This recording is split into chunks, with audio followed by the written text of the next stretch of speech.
ముందుగా వేదిక టీవీ ప్రేక్షకులకు స్వాగతం. వేదిక టీవీ చేపడుతున్న సర్వే ఏదైతే ఉందో అది కేవలం ప్రజల అభిప్రాయాలు మాత్రమే, వేదిక టీవీ అభిప్రాయం కాదు. ఇందులో భాగంగా ఈరోజు సూర్యాపేటలో ఉన్నటువంటి కొత్త బస్ స్టాండ్కి రావడం జరిగింది. మరి ఇక్కడి నుంచి ప్రజలు Neredcherla to Miryalaguda, Bhimaram to Miryalaguda, Kodad, Nalgonda, Khammam, Jangaon, Thungathurthi, Thorrur to Hanamkonda, Mahabubabad ప్రజలు ఇక్కడి నుంచి రాకపోకలు సాగిస్తుంటారు. మరి ఇక్కడికి వచ్చే ప్రజలని రేవంత్ రెడ్డి గారి పాలన విధానంపై, మరి గతంలో కేసీఆర్ గారి పాలన విధానంపై, ఇప్పుడున్నటువంటి కాంగ్రెస్ హయాంలో రేవంత్ రెడ్డి గారి పాలన ఎలా ఉంది, 6 గ్యారెంటీలు ఎలా అమలు పరుస్తున్నారు, అలాగే సంక్షేమ పథకాలు ఎలా అందుతున్నాయనే విషయాన్ని ప్రజల అభిప్రాయం ద్వారా మనం తెలుసుకునే ప్రయత్నం చేద్దాం. రిపోర్టర్ కార్తిక్ గౌడ్, వేదిక టీవీ. నమస్తే సార్. నమస్కారం అండి. మీ పేరు? సతీష్. ఏం చేస్తుంటారు సార్? పని చేస్తుంటారు, కొనుగోడు మండలం గడేపల్లి. సీఎం రేవంత్ రెడ్డి గారి పాలనపై మీ అభిప్రాయం ఏంటి సార్? సీఎం రేవంత్ రెడ్డి గారు మంచిగా చేస్తున్నారు, మంచి పనులు చేస్తుండండి. ఏ విధంగా అంటే కొంచెం ఉన్నాయి, అప్పులు కట్టుకుంటా కొంచెం చేస్తూనే ఉండండి. ఏ విధంగా అంటే బస్ ఫ్రీగా పెట్టిండు, మన రేషన్ కార్డు అయ్యి పనులు చేస్తూనే ఉండండి. దరఖాస్తు పెట్టిరా? పెట్టినామండి, ఆ పేర్లు వచ్చినాయి. ఇందిరా మిల్లుకి ఇంకా రాలే, పేర్లు అయితే వస్తాయని చెప్పి. మరి ఇలా చూసుకుంటే గతంలో కేసీఆర్ గారి పాలనపై మీ అభిప్రాయం ఏంటి సార్? 10 ఏళ్ల ప్రకారంగా కేసీఆర్ కానీ ఇంత రేషన్ కార్డులు ఏం పెట్టలే. ఈ రేవంత్ రెడ్డి వచ్చిన కానీ పెడతారు. అతను కేసీఆర్ పాలన ఆయన కానీ మంచిగా ఉంది, ఆయన పరిపాలన కానప్పుడు కానీ మంచిగా ఉంది. Thank you sir. ఓకే అండి. నమస్తే సార్. నమస్తే. మీ పేరు సార్? కృష్ణయ్య, నేతి కృష్ణయ్య, ఎడవెల్లి, నూతనకాల్ మండలం, సూర్యాపేట జిల్లా. ఏం చేస్తుంటారు సార్? నేను కిరాణా షాప్. సీఎం రేవంత్ రెడ్డి గారి పాలనపై మీ అభిప్రాయం ఏంటి సార్? అభిప్రాయం అంటే నాకు అంతగా పరిపాలన నచ్చలేదు. ఇచ్చిన మాట మీద, వాగ్దానాల మీద నిలబడట్లేదు. చేసే పనులు కూడా అవకతవకలుగా ఉన్నాయి. అంటే ఇప్పటి వరకు రేవంత్ రెడ్డి గారు కాంగ్రెస్ హయాంలో ప్రవేశపెట్టిన ఈ సంక్షేమ పథకాలు కానీ, ఈ 6 గ్యారెంటీలు కానీ మీ గ్రామంలో కానీ మీకు కానీ ఎలా అందుతున్నాయి అంటారు? మాకైతే ఏం లేదు. మాకు పరిపాలన అంటే మాకు ఒక పెన్షన్ ఒకటి వస్తుంది, అది కేసీఆర్ పాలనే నాకు శాంక్షన్ అయింది. ఇప్పుడు నాకు ఇంటికైతే సంక్షేమ పథకాలు, నాకు కరెంటు బిల్లు లేదు. కరెంటు బిల్లు వస్తూనే ఉంది, పోతూనే ఉంది, అది నడుస్తూనే ఉన్నాయి. మాకైతే పథకాలు ఏం అందలేదు ఇంతవరకు. గ్యాస్ సబ్సిడీ కూడా పెట్టినా కానీ రావట్లేదు. అది మరి ఇలా చూసుకుంటే గతంలో కేసీఆర్ గారి పాలనపై మీ అభిప్రాయం ఏంటి సార్? కేసీఆర్ పాలన అంటే ఆయన ఇచ్చిన మాట మీద నిలబడ్డాడు. కొద్దిగా పరిపాలన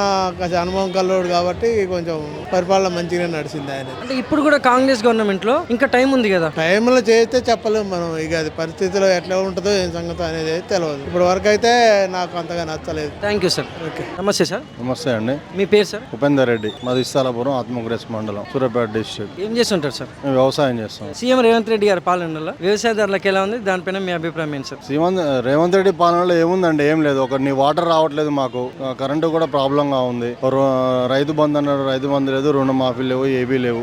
చాలా అంటే ఇబ్బందిగా ఉంది చాలా రైతులకు. మా గ్రామంలో లేవు. మాకు మిషన్ కాకతీయ నుంచి వాటర్ కూడా రావట్లేదు. మన బోర్ వాటర్ కూడా బోర్లు వేసారు కానీ బోర్ వాటర్ కూడా రావట్లేదు. రోడ్లు వసతులు కూడా కరెక్ట్ లేవు. ఈ బస్సుల సౌకర్యాలు కూడా కరెక్ట్ లేవు. రేవంత్ రెడ్డి పాలన అనేది మాకు అంత మంచిగా అనిపించలేదు. ఎప్పుడైతే రేవంత్ రెడ్డి గారు ఈ 6 గ్యారెంటీలు కానీ, ఈ సంక్షేమ పథకాలు ప్రవేశపెట్టారో ఎంతవరకు అందాయంటారు మీ వరకు కానీ, మీ గ్రామం వరకు కానీ? మా గ్రామంలో ఇంతవరకు అయితే ఏం అందలేదండి. ఇప్పుడు పింఛన్లు కూడా కరెక్ట్ రావట్లేదు. వాళ్ళు కూడా వృద్ధాప్య పింఛన్లు కూడా వాళ్ళు కూడా ఇబ్బంది పడుతున్నారు. ఇప్పుడు అవి ఇప్పుడు అంటే 6 గ్యారెంటీలలో ఏది కూడా కరెక్ట్ అందట్లేదు కదా. మేము ఏదేమి చెప్పాలి, ఏది కూడా రావట్లేదు మాకు పర్సనల్ గా. ఇప్పుడు ఏం వస్తుంది, ఏం కూడా రావట్లేదు. 6 గ్యారెంటీలు ఒక్కటి కూడా రావట్లేదు. ఆ గ్యాస్ ఫ్రీ అన్నాడు, అది కూడా రావట్లేదు. 500 కూడా రావట్లేదు కదా మాకు. 500 పెడితే మిగతా సబ్సిడీ రావట్లేదు మాకు. ఇంతవరకు పడలేదు, మాకైతే ఇంతవరకు పడలేదు. రైతులు అయితే చాలా ఇబ్బంది పడుతున్నాం.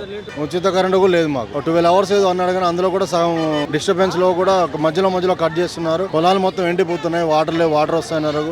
మాకు చాలా ఇబ్బందిగా ఉంది, రావట్లేదు. మరి గతంలో కేసీఆర్ గారి పాలనపై మీ అభిప్రాయం ఏంటి? కేసీఆర్ పాలన ఉన్నప్పుడు మాకు వాటర్ వచ్చేది, కరెంట్ వచ్చేది, ఇవన్నీ వచ్చాయండి. లేడీస్ కు మన గర్భిణీ వాళ్ళకు కూడా కిట్లు ఇచ్చేవాళ్ళు.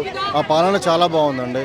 మాకది చాలా ఇబ్బందిగా ఉంది. కేసీఆర్ పాలన బాగుంది. కరెంటు వచ్చేది రైతులకు, కాలువలో నీళ్లు వచ్చేవి. మళ్ళీ ఇంకా రైతు బంధు, రుణమాఫీ ఇవన్నీ కరెక్ట్ పడేవి మాకు. కేసీఆర్ పాలన బాగుంది మాకు. Thank you sir. Thank you. నమస్తే సార్. నమస్తే. మీ పేరు సార్? వీర్లపాటి కేశవులు, సూర్యాపేట. ఏం చేస్తుంటారు సార్? మేము మ్యారేజ్ బ్యూరో చేస్తాం. సీఎం రేవంత్ రెడ్డి గారి పాలనపై మీ అభిప్రాయం ఏంటి సార్? సీఎం రేవంత్ రెడ్డి గారి పరిపాలన బాగానే ఉంది. కాకపోతే నిధులు లేక కొంచెం కొరత ఉంది. డబ్బులు లేక చాలా ఇబ్బంది పడుతుండు. పరిపాలన అయితే మంచిగానే ఉంది. కేసీఆర్ పరిపాలన కూడా బాగుంది. 10 సంవత్సరాలు మంచిగా చేసింది కానీ ప్రజలు విరక్తి వచ్చి కేసీఆర్ ని దింపేసారు. ఇంకొంచెం టైం, ఇంకా ఈయన గనక రేవంత్ రెడ్డి 3 సంవత్సరాల వరకు ఈ పథకాలు రాకపోతే చాలా కష్టం. ఇప్పుడైతే పర్లేదు, మంచిగా చేస్తుండు, మంచిగా ఉంది పరిపాలన. రేవంత్ రెడ్డి పరిపాలన.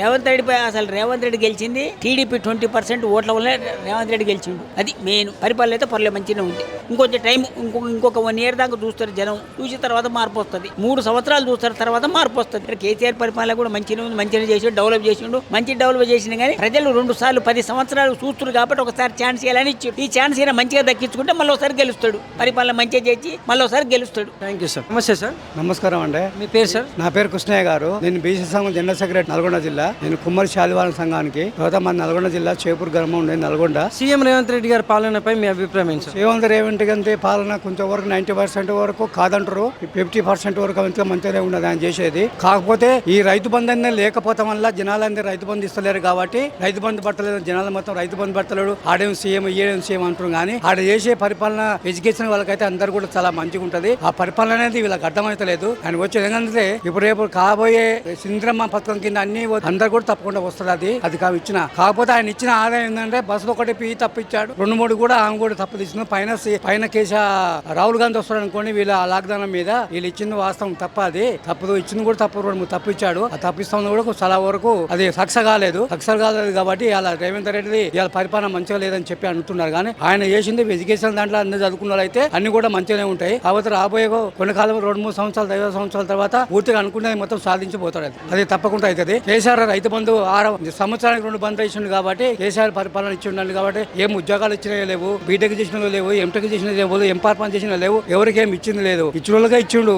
ఇది గవర్నమెంట్ ఇల్లు కాబట్టి అందరు కూడా వంతిస్తారు కాబట్టి పార్టీ ఫీలింగ్ లేకుండా కాబట్టి ఇది కాంగ్రెస్ పార్టీ కూడా కొంతవరకు మంచిదిగా ఉందని చెప్తే మేము అనుమతి చెప్తా ఉన్నాం. మేము అదే పరిస్థితి అది వాళ్ళు కాబట్టి సలహా ఏం చేసే వాళ్ళు ఉన్నారు కూడా. రైతు బంధు నిన్నమన్నా కూడా ఎకరానికి 2,000 3,000 కూడా ఎకరన్నర కూడా వేసి ఇచ్చినా కూడా పైసలు ఇవ్వలేదని చెప్తున్నారు. అది తప్పది. ఇచ్చిందని చెప్పాలి, లేకపోతే ఇవ్వదని చెప్పాలి. దాన్ని ఏముంది, ఇచ్చింది ఇచ్చామని చెప్పాలి, ఇచ్చింది కూడా ఇవ్వలేదని చెప్తున్నారు. సరే ఇప్పుడు ఇంకో వాగ్దానం పెట్టిండు, ఆడేళ్లకు 2 సంవత్సరానికి 2 చీరలు కూడా మంచి మంచి చీరలు కూడా ఇస్తానని చెప్తుండు. అది కూడా వాగ్దానం ఇచ్చినాడు. అది కూడా రేపు అమలు అయితే చెప్పలేము. అది పరిస్థితి అట్లా ఉంటుంది కాంగ్రెస్ వాళ్ళది. కాకపోతే ఆయన ఇచ్చిన దాంట్లో ఉద్యోగస్తుల మటుకు ఇప్పుడు గ్రూప్ 1 ఇచ్చినాడు, గ్రూప్ 2 ఇచ్చినాడు, పంచాయత్ సెక్రటరీ ఇచ్చినాడు, పంచాయత్ యువరావు ఇచ్చాడు, ఈఆర్ఓ జాబులు ఇచ్చాడు. ఆయన ఇచ్చిన ఇవన్నీ ఇచ్చాడా, చేసిన మొత్తం అట్టే పెట్టు. మొన్న కూడా టీచర్ జాబులు ఇచ్చిండు. కనీసం మా దాంట్లో కూడా మాకు కూడా ఒక 2-3 కూడా జాబ్ వచ్చినాయి, ఆడోళ్ళకి కూడా జాబులు వచ్చినాయి. కానీ అప్పుడు ఇచ్చిన జాబులు అయితే ఏమీ రాలేదు. ఆయన ఇచ్చింది ఏమి తీసుకోలేదు. ఆయన ఇచ్చిన జాబులు అది పొడిస్తున్నది. కానిస్టేబుల్ చేసుకున్నాడు, దగ్గరనే పెట్టుకున్నాడు. అన్ని ఏమన్నా ఆయన కోసం బందోబస్తు కోసం మాత్రమే కానిస్టేబుల్ ఉద్యోగాలు వస్తుంది కాబట్టి గ్రూప్ 1, గ్రూప్ 2, గ్రూప్ 4 ఇవన్నీ మటుకు ఏది మటుకు ఇచ్చినోడు కాదు. ఇప్పుడు మటుకు రేవంత్ రెడ్డి వచ్చిందట, ఆ విడుదల చేసిన ఆ జాబులు మటుకు వచ్చినాయి అందరికీ.